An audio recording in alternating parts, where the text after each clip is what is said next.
श्री राम कृष्ण कहते हैं, जैसे संसारियों में सत्व, रज और तम ये तीनों गुण हैं, भक्ति में भी सत्व, रज और तम तीन गुण हैं।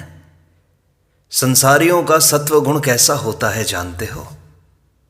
घर यहाँ टूटा है, वहाँ टूटा है, मरम्मत नहीं कराते। पूजा गृह के बरामदे में कबूतरों की विष्ठा पड़ी है, आंगन में काई जम गई है, होश तक नहीं। असबाब सब पुराने हो गए हैं, ठीक ठाक कराने की कोशिश नहीं करते। कपड़ा जो मिल रहा है वही सही, देखने में सीधे साधे, शांत, दयालु, मिलनसार, कभी किसी का बुरा नहीं चाहते। और फिर संसारियों के रजोगुण के भी लक्षण हैं।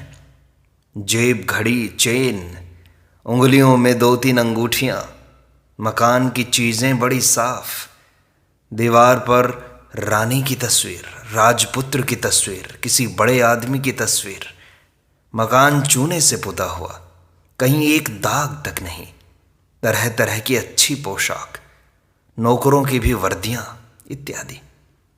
संसारियों के तमोगुण के लक्षण हैं निद्रा, काम, क्रोध, अहंकार, यही सब। और भक्ति का भी सत्व है। जिस भक्त में सत्व गुण है वह एकांत में ध्यान करता है। कभी तो वह मसहरी के भीतर ध्यान करता है। लोग समझते हैं कि आप सो रहे हैं, शायद रात को आंख नहीं लगी, इसलिए आज उठने में देर हो रही है। इधर शरीर का ख्याल बस भूख मिटाने तक, साग पात पाने से ही चल गया। न भोजन में भरमार, न पोशाक में टीम टाम, और न घर में चीज़ों का जमघट। और फिर सतोगुणी भक्त कभी खुशामद करके धन नहीं कमाता। भक्ति का रज जिस भक्त को होता है वह तिलक लगाता है, रुद्राक्ष की माला पहनता है, जिसके बीच बीच सोने के दाने जड़े रहते हैं। जब पूजा करता है वह पीतांबर पहन लेता है। श्री राम कृष्ण कहते हैं, जिसे भक्ति का तम होता है उसका विश्वास अटूट है। इस प्रकार का भक्त हठपूर्वक ईश्वर से भी भिड़ जाता है, मानो डाका डालकर धन छीन लेता है। मारो, काटो, बांधो, इस तरह डाका डालने का भाव है। श्री राम कृष्ण ऊर्ध्व दृष्टि हो गए हैं, प्रेम रस से भरे मधुर कंठ से गा रहे हैं। भाव यह है, काली काली जपते हुए यदि मेरे शरीर का अंत हो गया, गंगा, काशी, कांची, प्रभास आदि की परवाह कौन करता है। हे काली, तुम्हारा भक्त पूजा, संध्या आदि नहीं चाहता। संध्या खुद उसकी खोज में फिरती है, पर पता नहीं लगा सकती। दया, व्रत, दान आदि पर उसका मन नहीं जाता। मदन के याग यज्ञ ब्रह्ममयी के रक्तिम चरणों में होते हैं। काली के नाम का गुण, जिसे देवादिदेव महादेव 5 मुख से गाते हैं, कौन जान सकता है। श्री राम कृष्ण भावोन्मत्त हो, मानो अग्नि मंत्र से दीक्षित होकर गाने लगे। गीत का आशय यह है, यदि मैं दुर्गा दुर्गा जपता हुआ मरूं, तो अंत में इस दीन को, हे शंकरी, देखूंगा तुम कैसे नहीं तारती हो। श्री राम कृष्ण कहते हैं, क्या मैंने उनका नाम नहीं लिया?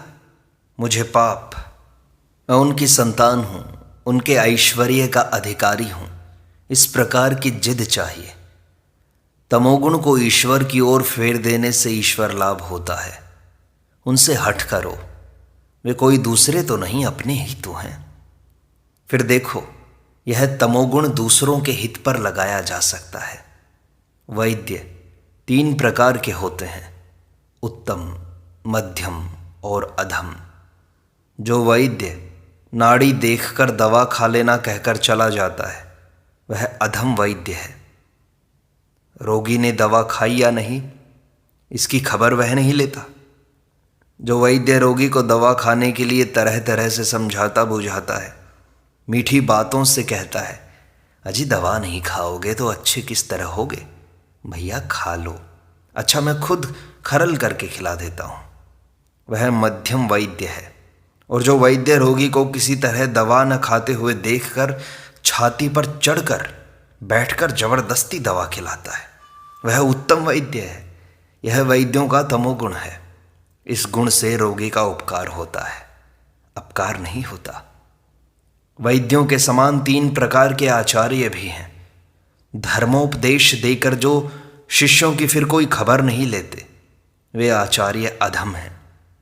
जो शिष्यों के हित के लिए बार बार उन्हें समझाते हैं, जिससे कि वे उपदेशों की धारणा कर सकें, बहुत विनय प्रार्थना करते हैं, प्यार करते हैं, वे मध्यम आचार्य हैं। और जब शिष्यों को किसी तरह उपदेश न सुनते हुए देख करके कोई आचार्य बलपूर्वक उन्हें राह पर लाते हैं, तो उन्हें उत्तम आचार्य समझना चाहिए। एक भक्त ने पूछा, ईश्वर साकार हैं या निराकार? श्री रामकृष्ण कहते हैं, उनका पार नहीं पाया जा सकता। वे निराकार हैं, फिर साकार भी हैं।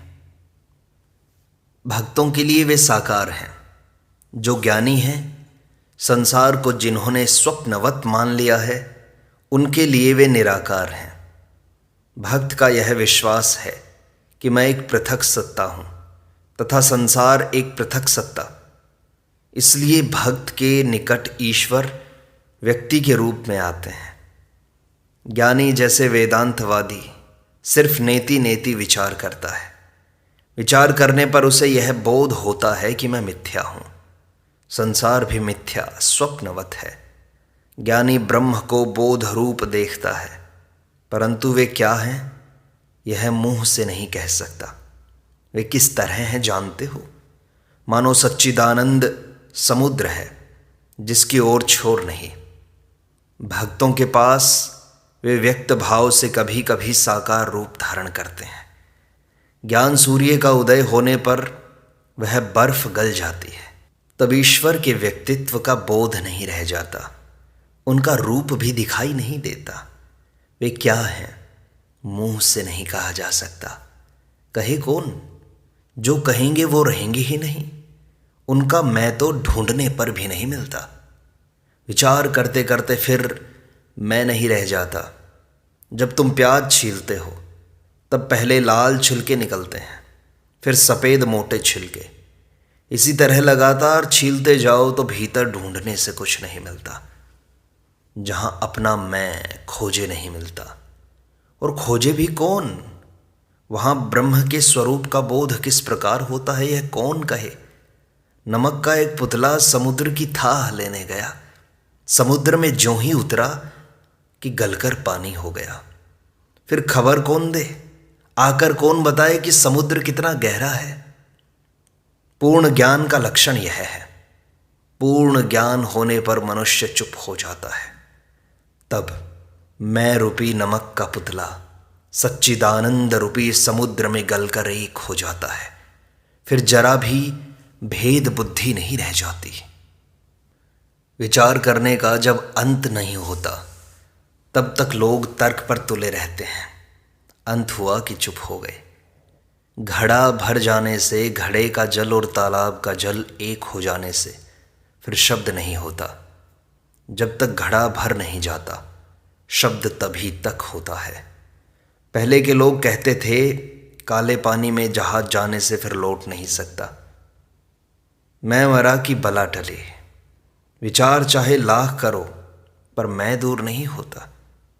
तुम्हारे और हमारे लिए मैं भक्त हूं, यह अभिमान अच्छा तो है, पर अभिमान तो है। भक्तों के लिए सगुण ब्रह्म है, अर्थात वे सगुण अर्थात मनुष्य के रूप में दर्शन देते हैं। प्रार्थनाओं के सुनने वाले वे ही हैं। तुम लोग जो प्रार्थना करते हो वो उन्हीं से करते हो। तुम लोग न वेदांतवादी हो न ज्ञानी, तुम लोग भक्त हो। साकार रूप मानो चाहे ना मानो, इसमें कुछ हानि नहीं। केवल यह ज्ञान रहने ही से काम होगा कि ईश्वर एक वह व्यक्ति है जो प्रार्थनाओं को सुनता है, सृजन पालन और प्रलय करता है, जिसमें अनंत शक्ति है। भक्ति मार्ग से वे जल्दी मिलते हैं। यही तुम्हारी मान्यता है, यही एक भक्त की मान्यता होती है। एक भक्त ने श्री रामकृष्ण से फिर पूछा, महाराज, ईश्वर को क्या कोई देख सकता है? अगर देख सकता है तो हमें वे क्यों नहीं देखने को मिलते? श्री रामकृष्ण कहते हैं, हाँ, वे अवश्य देखने को मिलते हैं। साकार रूप देखने में आता है और फिर अरूप भी दिखाई पड़ता है, परंतु यह तुम्हें समझाऊं कैसे? भक्त पूछता है, हम उन्हें किस उपाय से देख सकते हैं? श्री रामकृष्ण कहते हैं, व्याकुल होकर उनके लिए रो सकते हो। लड़के के लिए, स्त्री के लिए, धन के लिए लोग आंसुओं की झड़ी बांध देते हैं, परंतु ईश्वर के लिए कौन रोता है भला? जब तक लड़का खिलौने पर भूला रहता है तब तक माँ रोटी पकाना आदि घर गृहस्थी के कामों में लगी रहती है। जब लड़के को खिलौना नहीं सुहाता, उसे फेंक गला फाड़ कर रोने लगता है, तब माँ तवा उतार कर दौड़ आती है, बच्चे को गोद में उठा लेती है। भक्त कहता है, महाराज, ईश्वर के स्वरूप पर इतने भिन्न भिन्न मत क्यों हैं? कोई कहता है साकार, कोई कहता है निराकार। फिर साकारवादियों से तो अनेक रूपों की चर्चा सुन पड़ती है। यह गोरख धंधा क्यों रचा है? श्री रामकृष्ण समझाते हैं, जो भक्त जिस प्रकार देखता है वह वैसा ही तो समझाएगा। वास्तव में गोरख धंधा कुछ भी नहीं है। यदि उन्हें कोई किसी तरह एक बार प्राप्त कर सके तो वे सब समझा देते हैं। उस मोहल्ले में गए ही नहीं, कुल खबर कैसे पाओगे? एक कहानी सुनो। एक आदमी शौच के लिए जंगल गया। उसने देखा कि पेड़ पर एक जंतु बैठा है। लौटकर उसने एक दूसरे से कहा, देखो जी, उस पेड़ पर हमने एक लाल रंग का सुंदर जीव देखा है। उस आदमी ने जवाब दिया, जब मैं शौच के लिए गया था तब मैंने भी देखा, पर उसका रंग लाल तो नहीं है, हरा है। तीसरे ने कहा, नहीं जी, हमने भी देखा है, रंग तो पीला है। इसी प्रकार और भी कुछ लोग थे, जिनमें से किसी ने कहा भूरा, किसी ने कहा बैंगनी, किसी ने आसमानी। अंत में लड़ाई ठन गई। तब उन लोगों ने पेड़ के नीचे जाकर देखा, वहां एक आदमी बैठा था। पूछने पर उसने कहा, मैं इसी पेड़ के नीचे रहता हूं, उस जीव को मैं खूब पहचानता हूं। तुम लोगों ने जो कहा सब सत्य है।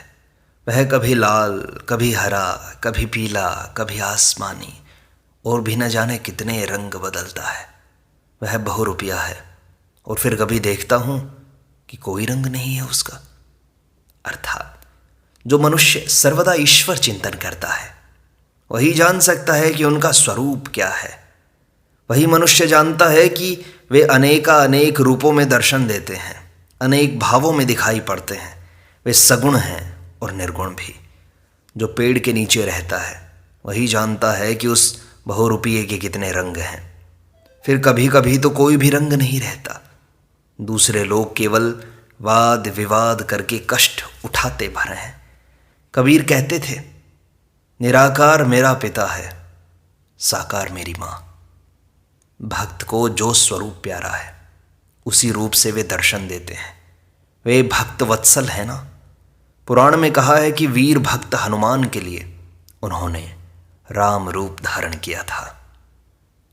वेदांत विचार के सामने नाम रूप कुछ नहीं ठहरते। उस विचार का चरम सिद्धांत है ब्रह्म सत्य और नाम रूपों वाला संसार मिथ्या। जब तक मैं भक्त हूं यह अभिमान रहता है, तभी तक ईश्वर का रूप दिखाई देना और ईश्वर के संबंध में व्यक्ति का बोध रहना संभव है। विचार की दृष्टि से देखें तो भक्त के मैं भक्त हूं इस अभिमान ने उसे कुछ दूर कर रखा है। काली रूप या श्याम रूप 3.5 हाथ का इसलिए है कि वह दूर है। दूर होने ही के कारण सूर्य छोटा दिखता है। पास जाओ तो इतना बड़ा मालूम होगा कि उसकी धारणा न कर सकोगे। और फिर काली रूप या श्याम रूप श्याम वर्ण क्यों है? क्योंकि वह भी दूर है। सरोवर का जल दूर से हरा, नीला या काला दिखाई पड़ता है। निकट जाकर हाथ में लेकर देखो, कोई रंग नहीं है। आकाश दूर ही से नीला दिखाई देता है, पास जाकर देखो तो कोई रंग नहीं। इसलिए कहता हूँ, वेदांत दर्शन के विचार से ब्रह्म निर्गुण है। उनका स्वरूप क्या है यह मुंह से नहीं कहा जा सकता, परंतु जब तक तुम स्वयं सत्य हो तब तक संसार भी सत्य है। ईश्वर के नाम रूप भी सत्य है, ईश्वर को एक व्यक्ति समझना भी सत्य है।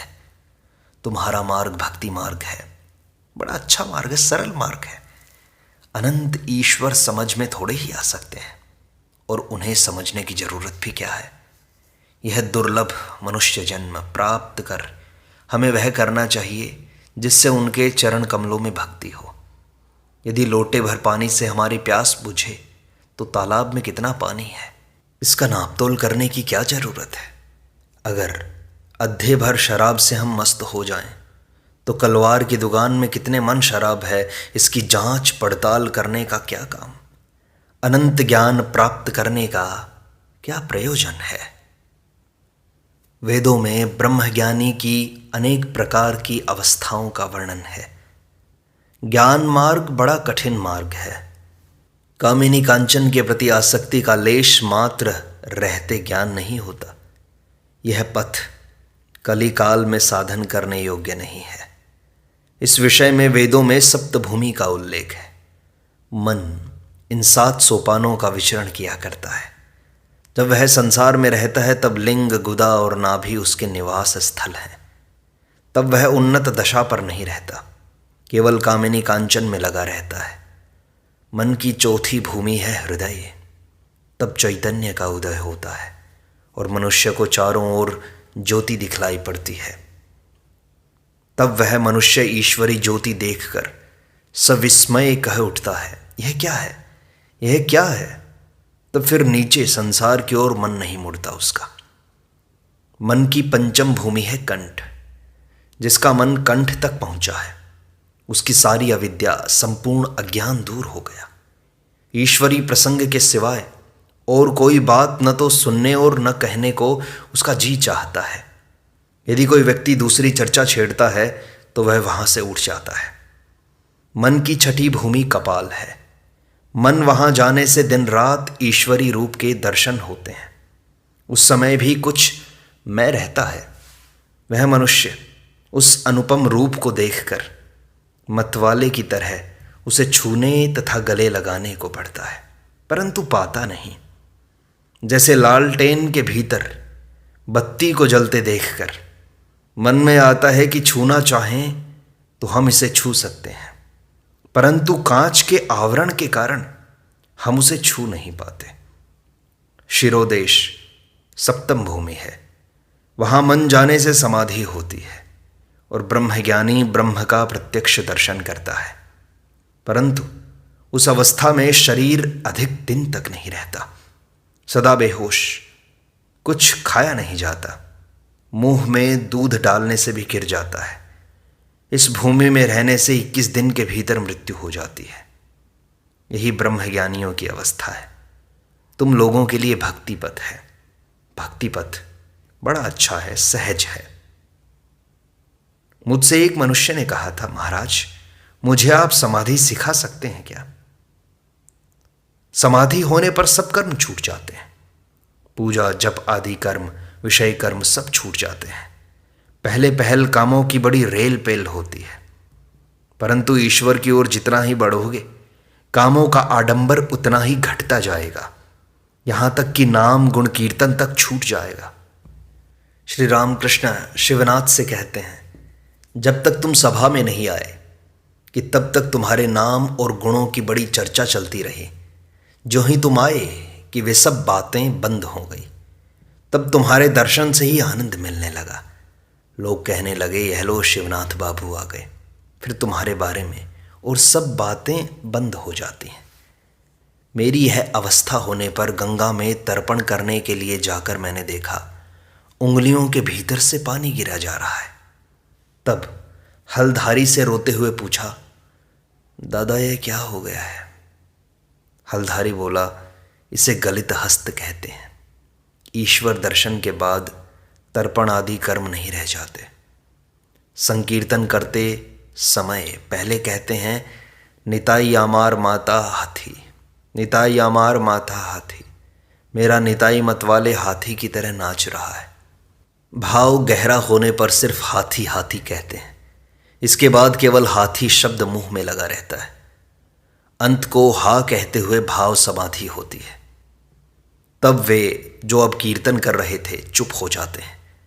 जैसे ब्रह्म भोज में पहले खूब शोरगुल मचता है। जब सभी के आगे पत्तल पड़ जाती है तब गुलग पाड़ा बहुत कुछ छट जाता है। केवल पूड़ी लाओ की आवाज़ होती रहती है।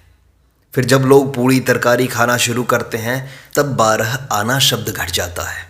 जब दही आया तब सब शब्द मानो होता ही नहीं। और भोजन के बाद तो बिल्कुल निद्रा, बिल्कुल शांति। इसलिए कहा है कि पहले पहल कर्मों की बड़ी रेल पेल रहती है। ईश्वर के रास्ते पर जितना बढ़ोगे उतने ही तुम्हारे कर्म घटते जाएंगे। अंत में कर्म छूट जाते हैं और समाधि लग जाती है। मैं बार बार यही उदाहरण देता हूँ। गृहस्थ की बहू के गर्भवती होने पर उसकी सास उसका काम घटा देती है। 10वें महीने में काम अक्सर नहीं करना पड़ता। लड़का होने पर उसका काम बिल्कुल छूट जाता है। फिर वह सिर्फ लड़के की देखभाल में रहती है। घर गृहस्थी का काम सास, ननद, जेठानी यही सब करती हैं। इसी प्रकार जब तुम ईश्वर के मार्ग पर चलोगे, ईश्वर के जितना निकट जाओगे, तब धीरे धीरे ईश्वर तुम्हारे सब कर्म घटा देंगे। इस प्रकार सत्संग का यह भाग यहीं संपूर्णता को प्राप्त होता है। शेष अगले अंक में।